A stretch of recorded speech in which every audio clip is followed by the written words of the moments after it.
देखिए, ये सरासर धांधली असंवैधानिक है।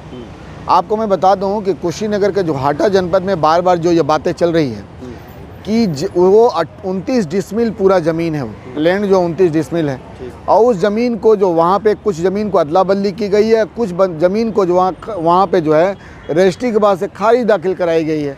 तो वो टोटल के टोटल 29 डिसमिल है। 28 डिसमिल में वहाँ पे जो है 28 डिसमिल है, वहाँ मस्जिद बनी हुई है, और 1 डिसमिल जो उसके बाद भी ज़मीन जो बाहर में रखा गया है बाकी वर्क करने के लिए। और इस बात का सत्यापन जो पहले वाला जो एसडीएम है, जो मैप दिया गया, उसका नक्शा दिया गया, वो उसने भी सत्यापन कर दिया कि मस्जिद में ऐसी कोई भी बात नहीं है। उसके बाद भी हाई कोर्ट से 8 तारीख तक उसमें स्टे था।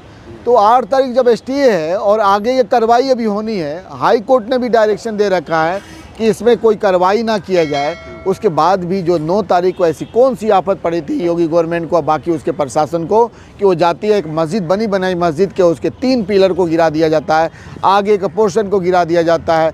मैं ये कहता हूँ कि ये जो जितना भी किया गया, उसके बाद से क्या हुआ, भय का, डर का माहौल क्रिएट किया जाता है हिंदू मुस्लिम की बात नहीं।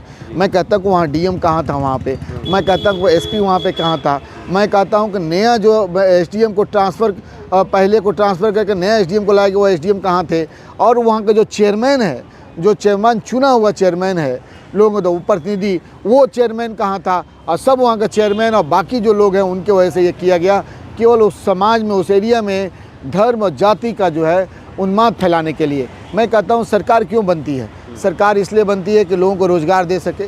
सरकार इसलिए चुनी जाती है कि वहाँ अमन चैन वहाँ दे सके। सरकार हिंदू राष्ट्र ला रही है, हिंदू राष्ट्र बनाएगी। अरे भाई, मैं कहता हूँ कि आज हिंदू राष्ट्र नहीं है। आप ये बताएं कि आज हिंदू राष्ट्र नहीं है। मोदी क्या मुस्लिम है? योगी क्या मुस्लिम है?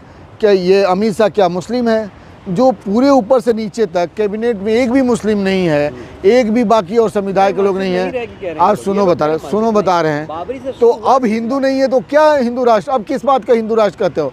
और दूसरा नंबर, जो भी आदमी ये कहता है कि हिंदू राष्ट्र या मुस्लिम राष्ट्र बनेगा या खालसा बनेगा, उसके ऊपर सुप्रीम कोर्ट को बाकी को संज्ञान लेनी चाहिए, उसको जेल में डालनी चाहिए।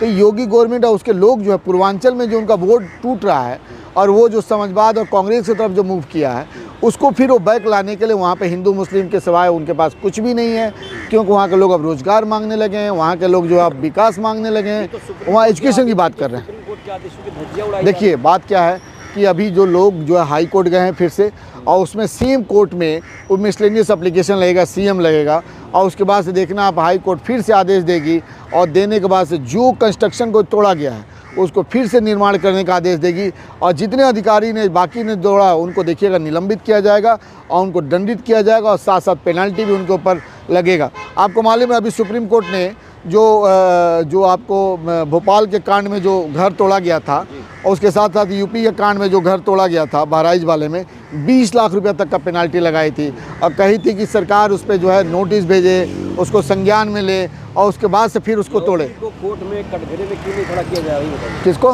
योगी को। देखिए, योगी को कितना बार कटघरे में खड़ा किया जाए, योगी को कितनी बार जो है सुप्रीम कोर्ट का फटकार लगा दी, कितनी बार ने हाई कोर्ट फटकार लगा दी, लेकिन एक लीडर होता है जिसको लज्जा शर्म होती है, लेकिन जिसको लज्जा शर्मी नहीं है, जिसको संविधान से कोई डर ही नहीं हो, उस कंडीशन में अब क्या है। लेकिन जनता मुस्लिमों को मिट्टी मिलाएंगे। हाँ, मुसलमानों को मिट्टी में मिलाने वाला चक, मुसलमान भी तो इंसान ही है ना। मिट्टी में मिला रहे थे ना वो कुंभ में, आपने देखे ना, मिट्टी मिला रहे थे, क्या हो गया उसके बाद से? जो देखो कितना 3000 से ऊपर लोग वहाँ पे लोग मारे गए, और उनको बचाया कौन? अरे 30 को 30। अरे भाई सुनो बता रहे हैं, वहाँ पे हम नहीं बोल रहे हैं, मीडिया बोल रही है, वहाँ के लोग बोल रहे हैं। मैं तो ये सुना कि एक पुल था, वो पुल से लोग जो क्रॉस कर रहे थे तो बताए कि गंगा में कम से कम 20,000 लोग गिर गए। तो आप बताइए कि हम उसको 20,000 कहें कि लोग मर गए वहाँ पे, लेकिन जो बाकी डाटा आ रहा है उसमें जो 3,000 तक की बताई जा रही है कि लोग मरे हैं। अब बताइए कि जो मोर्चरी में जो लोग गए तो कहे कि 150-200 लाख से, अरे उपचुनाव में आपका क्या हुआ आपने देखा वहाँ पे? अब बात को डिबेट कर रहे हैं, अब बीजेपी वाला बात कर रहे हैं। आप चुनाव में मिल्कीपुर में क्या हुआ, वहाँ बीएलओ केवल 30% लोगों को जो है वहाँ पे स्लिप देता है, वहाँ पे लोगों को वोट नहीं दिया जा रहा है, और उसके बाद से वो कहते हैं कि भाई हम जीत गए।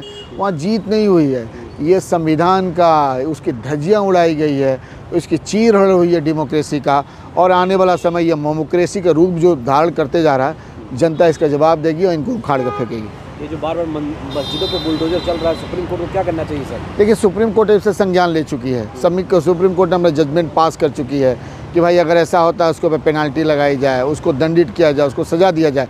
और ये भी जो हाटा वाला जो कांड हुआ है, मैं आपको बताना चाहता हूँ कि मैं इसको राजनीतिकरण करना नहीं चाहता हूँ। मैं चाहता हूँ कानून और प्रशासन और शासन इसको देखभाल करे और उसकी निगरानी में इस पर जो भी कार्रवाई हो। तो मुझे लगता है कि हाई कोर्ट इस पर कार्रवाई करेगी, सबको सज़ा देगी, इस पर पेनाल्टी लगाएगी और उसके साथ साथ फर्दर उसको कंस्ट्रक्शन करने की, निर्माण करने की ऑर्डर पास करेगी। मुझे इस पर हाई कोर्ट विश्वास है। हालात अभी कैसे लग रहे हैं वहाँ पर आप? देखिए, वहाँ पे हालात क्या है कि डर का माहौल है, लेकिन वहाँ पे सबसे अच्छी बात है कि वहाँ हिंदू मुस्लिम सब आपस में है। लेकिन वहाँ का जो चेयरमैन है, जो वहाँ जीता हुआ है, वो डर का माहौल क्रिएट कर रहा है। अभी जो एसडीएम है, लोग थे, कौन थे वो लोग? केस जो ले गए मस्जिद वाला? जो मस्जिद वाले, मस्जिद कमेटी है वहाँ पे, जो मस्जिद कमेटी वहाँ पे जो करने वाले जो लोग हैं, जो बगल के कुछ हिंदुवादी सोच हैं, कुछ आरएसएस वाले लोग हैं, वो चाहते हैं कि हम इस तरह के कार्य करेंगे तो इससे क्या होगा, इससे कुछ माहौल क्रिएट होगा, हमारा नाम बड़ा हो जाएगा। लेकिन मैं ये बता दूं आपको, नफ़रत से कभी किसी का नाम बड़ा नहीं हुआ है। नफ़रत का कुछ समय तक आपको जो है गुब्बार रहता है, उसके बाद से वो गुब्बार शांत होता है तो कहीं का नहीं रहता। आप उठा के देख लेना, जो भी इस तरह कांड किया है। तो सत्ता में आ रही बीजेपी, उसको क्या? कहाँ सत्ता में आ रही है? यूपी में, दिल्ली में। आप देखना आने वाला समय में पब्लिक कैसे उठा कर फेंकेगी। आप मिल्कीपुर ये सबको अगर ये धांधली ना करें और वोट का इधर उधर ये, आप लोग हारते हो तो धांधली, जीतते हो तो अगर वोट ये देखो, आप बीजेपी वाला बात मत करो, आरएसएस वाला। आप जो है केवल मोदी और योगी वाला बात कर रहे हो। आपने महाराष्ट्र, अरे आपने महाराष्ट्र, आप महाराष्ट्र वाला कांड देखें। आप अभी आपने कहा कि दिल्ली में फ्लोटिंग वोटिंग हुआ है 39 लाख, तो वो क्यों हुआ? वो किस तरह का वोट है? वो बीजेपी में क्यों गया? इससे साफ जाहिर क्या होता है, मोदी बहुत परेशान थे कि दिल्ली सब हो गया लेकिन दिल्ली नहीं आ रहा, दिल्ली नहीं आ रहा है। तो अब ये दिल्ली के ऊपर इन्होंने एक्शन लिया। आने वाला समय या बंगाल में फिर ऐसे ही कार्रवाई करेंगे, इसके साथ बिहार में भी ऐसे ही करवाएंगे और नीति से ज़्यादा अपने आप को वोट लाने की कोशिश करेंगे और सीट लाने की कोशिश करेंगे। तो ये एक लुटेरी पार्टी है, या करप्ट पार्टी है, या असंवैधानिक तरीके पर चलने वाली पार्टी है। इस पार्टी के बारे में हम क्या बात कर सकते हैं? क्या बात करें? तो आप तो इस तरह कह रहे हैं, लेकिन जनता तो बार बार वोट डाल रही है। नहीं, जनता बीजेपी को वोट नहीं डालती है, वो मैनिपुलेट कर लेते हैं। वही बात ये आती है कि देखिए कि हमारा वोट है वहाँ पे, अब मेरा वोट काट दिया गया, किसी और को वोट ऐड कर दिया गया। अब मानिए 25,000 किसी विधानसभा में वोट को काट दिया जाता है, अब 25,000 नया ऐड ऑन कर दिया जाता है, तो कितना हो गया? 50,000 हो गया ना, ये 50,000 हो गया। अब हम सुनिए, अगर हम तो जानते हैं कि भाई कुछ नहीं हुआ, लेकिन 50,000 वोट वहाँ कट गया, तो उस कंडीशन में जीत किसकी होगी? अगर 50,000 में से 25,000 भी फ्लोटिंग अगर हो जाता है तो वो 25,000 उससे स्टार्ट होता है, प्लस ईवीएम की बात है। तो ये धांधली कर रहे हैं, धांधली से जीत रहे हैं। लेकिन मुझे नहीं लगता ये ज़्यादा दिन तक चलेगा, इसका भी अंत होगा। जिस दिन अंत होगा, ये सभी लोग कटघरे में खड़े होंगे और सबको सज़ा मिलेगी। सब कटघरे में होंगे और सबको सज़ा मिलेगी। वो न्यायालय डिसाइड करेगा कि इनको क्या सज़ा देनी चाहिए, और न्यायालय सच में डिसाइड करेगी और इसको सज़ा होगी। और हम सब लोग जो है चाहेंगे कि ऐसे लोगों को सज़ा मिले कि फिर ये लोग पनप ना पाएँ और देश की जो संविधान का धजिया ना उड़ा पाएँ। शुक्रिया।